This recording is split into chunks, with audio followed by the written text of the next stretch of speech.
सख्ती से अनुपालन हो, इसको निरंतर मॉनिटर कर रही है।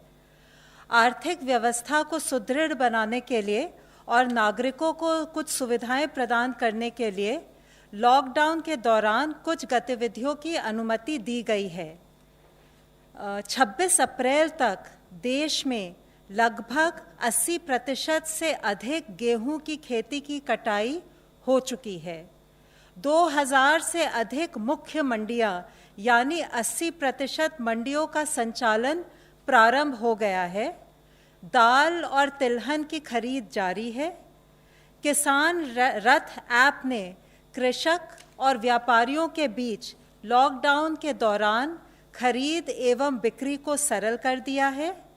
80,000 से अधिक कृषक और 70,000 से अधिक व्यापारी किसान रथ ऐप पर पंजीकृत हैं। मनरेगा के तहत भी कार्यों ने गति पाई है। वाटर कंजर्वेशन और इरिगेशन जैसे लार्ज कम्युनिटी असेट्स पर भी मनरेगा के तहत काम शुरू हो गया है और 2 करोड़ से ज़्यादा श्रमिकों को रोजगार प्राप्त हुआ है। सर्वे के अनुसार लगभग 60% फूड प्रोसेसिंग यूनिट्स ऑपरेशनल हो गई हैं। स्पेशल इकोनॉमिक जोन्स में 2,825 इकाइयाँ और इसके अलावा 350 एक्सपोर्ट ओरिएंटेड यूनिट्स भी क्रियाशील हो चुकी हैं। ग्रामीण क्षेत्र में निर्माण कार्यों से, ईंट भट्टों के संचालन से और सड़क परियोजनाओं इत्यादि के प्रारंभ होने से स्थानीय और प्रवासी श्रमिकों को फिर से रोजगार मिल रहा है। ये आवश्यक है कि इन सब कार्यों को करते हुए हम सावधानी बरतें, राष्ट्रीय निर्देशों का पालन करें, जैसे सोशल डिस्टेंसिंग, मास्क पहनना तथा स्वच्छता नियमों का और हेल्थ प्रोटोकॉल्स का अनुपालन करना। जैसे मैंने आप सबके साथ साझा किया था, गृह मंत्रालय द्वारा आपदा प्रबंधन अधिनियम के अंतर्गत गठित इंटर मिनिस्ट्रियल सेंट्रल टीमों ने संबंधित राज्यों में पहुंचकर अपना काम शुरू कर दिया है। इन टीमों में वरिष्ठ स्तर के प्रशासनिक अधिकारी थे, सीनियर पब्लिक हेल्थ स्पेशलिस्ट और नेशनल डिजास्टर मैनेजमेंट अथॉरिटी से भी स्पेशलिस्ट थे। उनकी एक्सपर्टीज हम राज्यों के साथ शेयर करना चाह रहे थे, जिससे कि केंद्र और राज्य सरकार मिलकर कोविड-19 के नियंत्रण में सफलता पा सके। आज मैं 2 टीमों के फीडबैक के बारे में आपको जानकारी देना चाहूँगी। पुणे में आईएमसीटी ने विस्तृत दौरे किए हैं। उन्होंने पिंपरी, चिंचवाड़, खरलवाड़ी और बारामती कंटेनमेंट जोन्स के साथ साथ प्रवासी मजदूरों के शेल्टर कैंप्स, सब्जी बाजार, पीडीएस की दुकानें, जिला परिषद का कंट्रोल रूम, नगर निगम का वॉर रूम, अस्पतालों इत्यादि का दौरा किया है। आईएमसीटी ने पाया कि पुणे में कोविड-19 का डबलिंग रेट 7 दिन है, जो बाकी देश की तुलना में थोड़ा सा ज़्यादा है, और जहां देश में 23 सैंपल पर कोविड पॉजिटिव केस का एवरेज है, वहां पुणे में 9 सैंपल पर कोविड पॉजिटिव केस है। आईएमसीटी ने सुझाव दिया है कि हाई रिस्क व्यक्तियों की पहचान तेज़ी से की जानी चाहिए, टेस्टिंग बढ़ानी चाहिए, सर्वेलेंस बढ़ानी चाहिए, कॉन्टैक्ट ट्रेसिंग में भी तेज़ी लानी चाहिए, और जिससे कि हम ये कार्य पूरा कर सके। स्लम्स में, बाज़ारों में और अन्य स्थानों पर जहां सोशल डिस्टेंसिंग का पालन ठीक से नहीं हो पा रहा है, वहां प्रोटोकॉल का सख्ती से पालन कराना ज़रूरी है। स्लम्स में होम क्वारंटाइन के स्थान पर इंस्टीट्यूशनल क्वारंटाइन को बढ़ावा देना ज़रूरी है। डॉक्टर्स और अन्य पैरामेडिक स्टाफ, पुलिस अधिकारी, आवश्यक वस्तुएं और सेवाएं उपलब्ध कराने वाले दुकानदार और फल सब्जी के विक्रेता में भी कई लोग के कोविड पॉजिटिव पाए गए हैं। ये चिंताजनक है, क्योंकि ये लोग प्रतिदिन बहुत से लोगों से संपर्क में आते हैं। आईएमसीटी ने सुझाव दिया है कि इन वर्गों में प्रोटोकॉल्स का अनुपालन सुनिश्चित किया जाए, ताकि वे अनजाने में ही कोविड संक्रमण के कैरियर या सोर्स ना बने और स्वयं की भी सुरक्षा कर पाए। आईएमसीटी ने महाराष्ट्र के माननीय मुख्यमंत्री जी, राज्य के गृह मंत्री जी एवं वरिष्ठ अधिकारियों के साथ भी वीसी पर विचार विमर्श किया। अब मैं आपको जयपुर की आईएमसीटी के बारे में बताऊंगी। जयपुर की आईएमसीटी ने पिछले कुछ दिनों में डिस्ट्रिक्ट के hospitals, quarantine centres, containment zones और मजदूरों के लिए स्थापित रिलीफ कैंप्स का भी दौरा किया। उन्होंने मुख्य सचिव एवं वरिष्ठ अधिकारियों के साथ बैठक की और अपने अनुभव के आधार पर सुझाव दिया कि वॉल्ड सिटी में शाम को लॉकडाउन के नियमों का उल्लंघन ना हो, इसके लिए सख्त कदम उठाने की आवश्यकता है। उन्होंने कहा कि इस पर ध्यान दिया जाए कि राशन और आवश्यक वस्तुओं की सप्लाई और भी व्यवस्थित हो। क्वारंटाइन कैंप्स को आवासीय क्षेत्रों से दूर ले जाने की आवश्यकता है।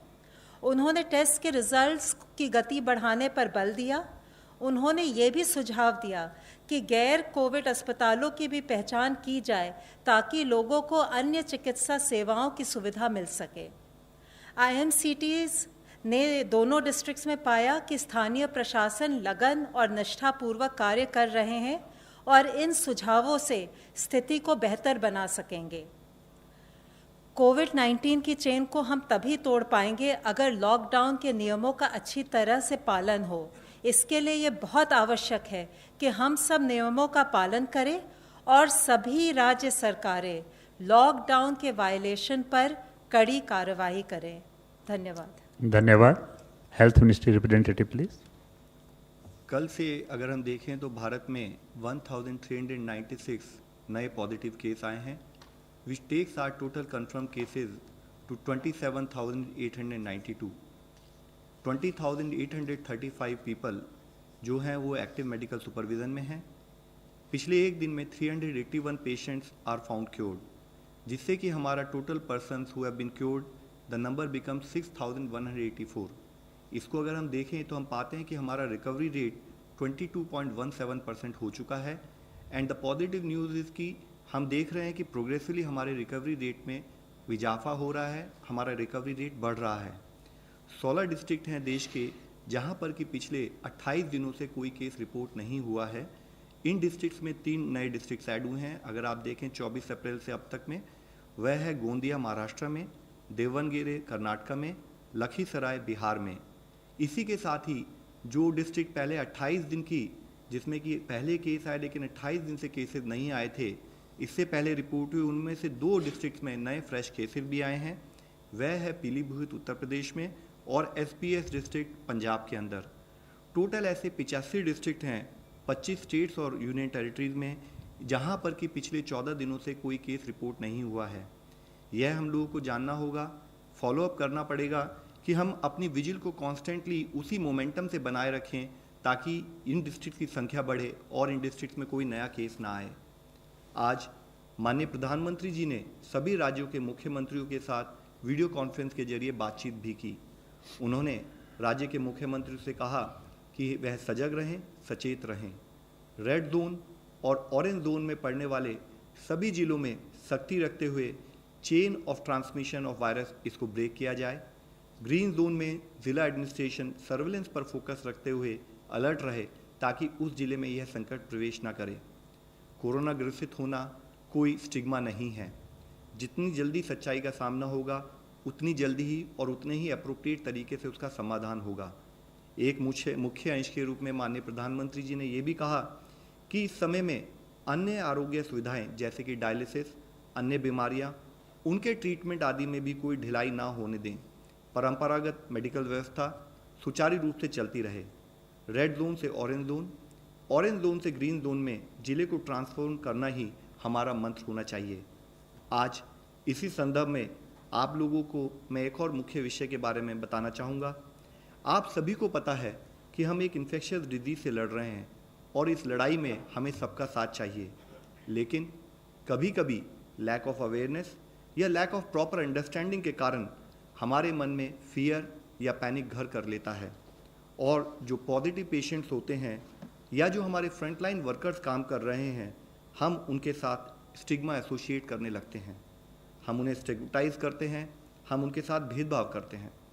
लेकिन हमें समझना होगा कि हमारी लड़ाई बीमारी के साथ है, ना कि बीमार व्यक्ति के साथ। इस स्टिग्मा के चलते हुए कई बार पेशेंट्स भी अपने आप को छुपाने की कोशिश करते हैं और ट्रीटमेंट लेने से कतराते हैं।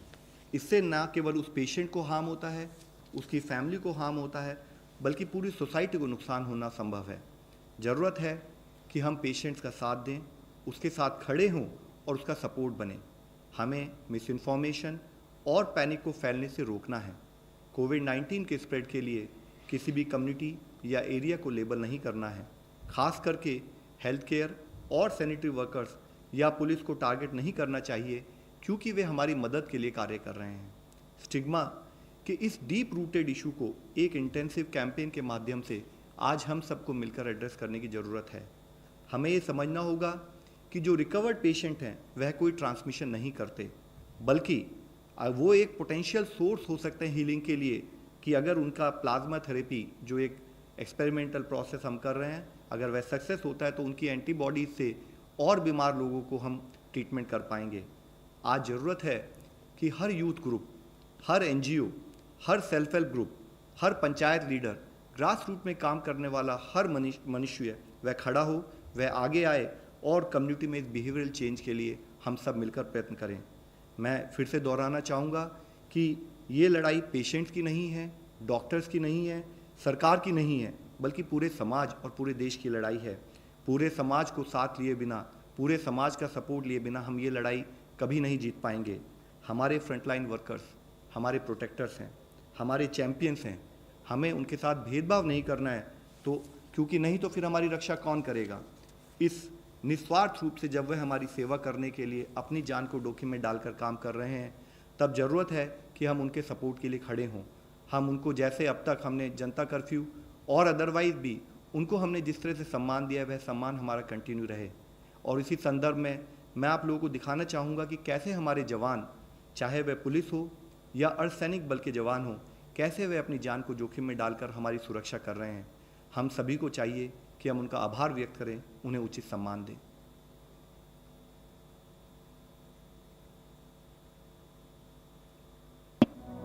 मुश्किल कितनी भी गहरी हो, डरना हमें जचा नहीं।